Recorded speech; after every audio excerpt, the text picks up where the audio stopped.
The ocean is a place of breathtaking beauty, but also of raw, untamed power. Most days we see its gentle side, the sun sparkling on the waves, the playful dance of dolphins. But sometimes the abyss looks back, and what we see in its eyes is something ancient, intelligent, and utterly terrifying.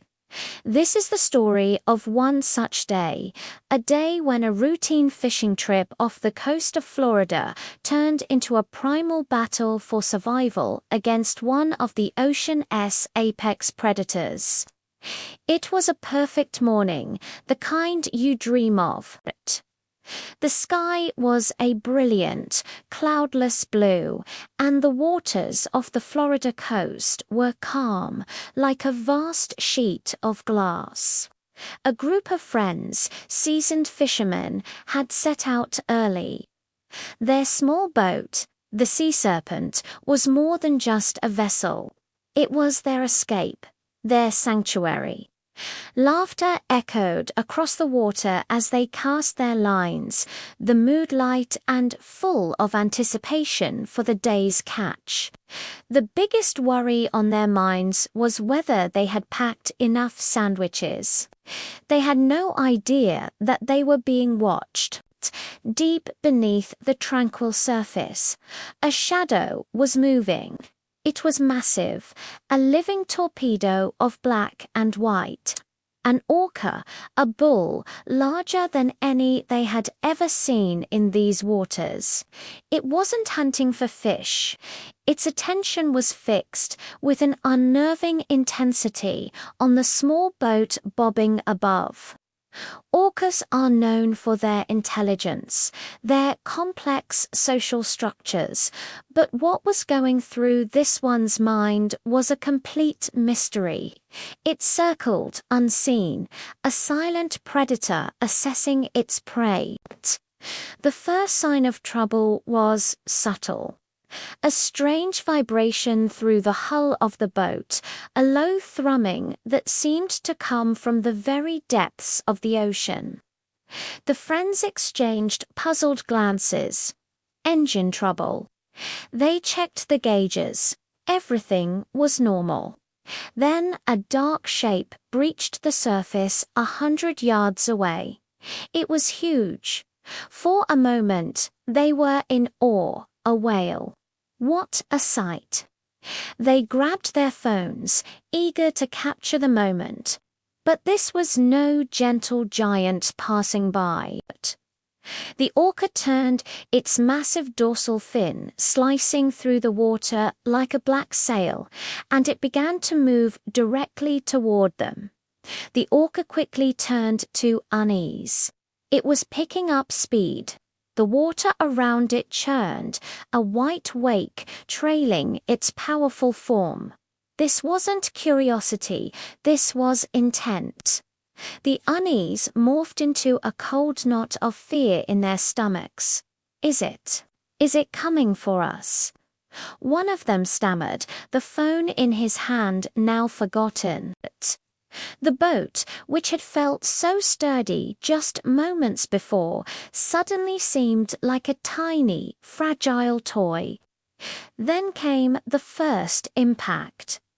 It wasn't a gentle nudge. It was a violent, bone-jarring slam that sent everything and everyone flying. Tackle boxes crashed to the deck, rods clattered, and one of the men was thrown against the side railing. The sound was like a car crash, a sickening crunch of fiberglass and force. Panic erupted. Screams tore through the air, swallowed by the immense, indifferent ocean. The orca had rammed them. It had rammed them with the force of a freight train. The creature submerged, and for a few terrifying seconds there was silence, broken only by the panicked breaths of the crew.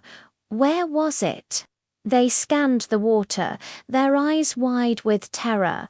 The tranquil sea was now a swirling vortex of chaos.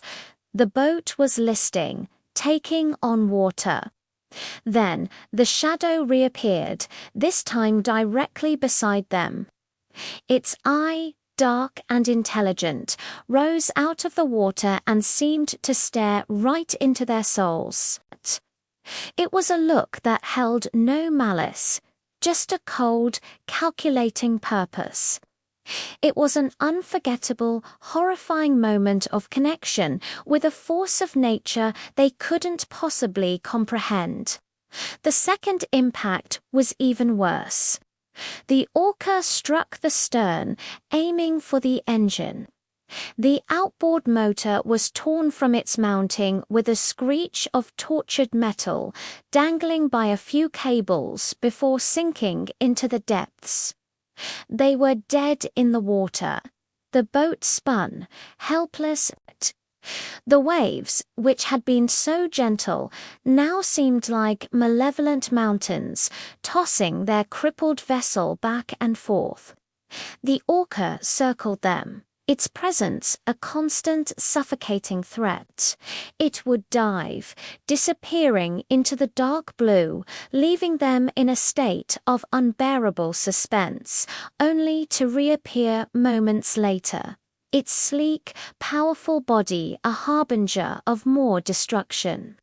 They frantically radioed for help.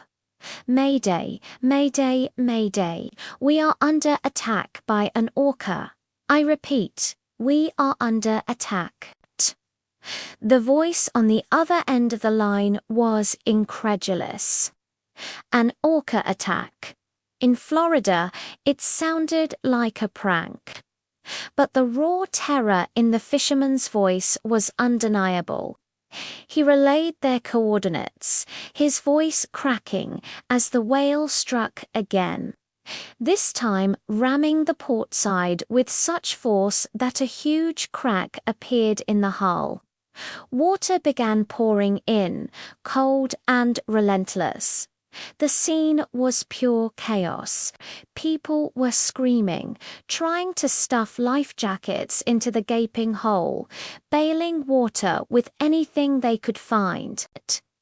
But it was a losing battle. The boat was sinking. The dark, suspenseful atmosphere was thick with the smell of salt water and fear. The hyper-realistic detail of their predicament was stark. The splintered wood, the gushing water, the dark, unblinking eye of the whale as it made another pass. It was a nightmare brought to life. The ocean they loved had turned against them, with its most formidable predator acting as the executioner. Why was this happening? Was it a case of mistaken identity? Was it a display of dominance?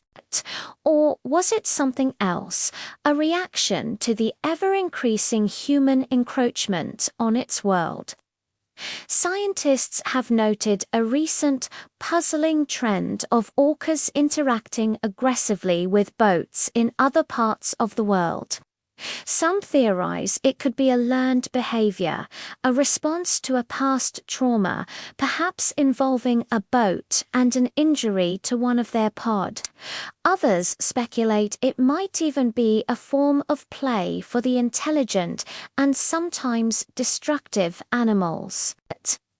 But for the people on the sea serpent, there was no time for theories. There was only the fight for survival. As the boat sank lower into the water, the reality of their situation became crushingly clear. They would soon be in the water with it. The thought was paralyzing. They were no longer fishermen on their boat.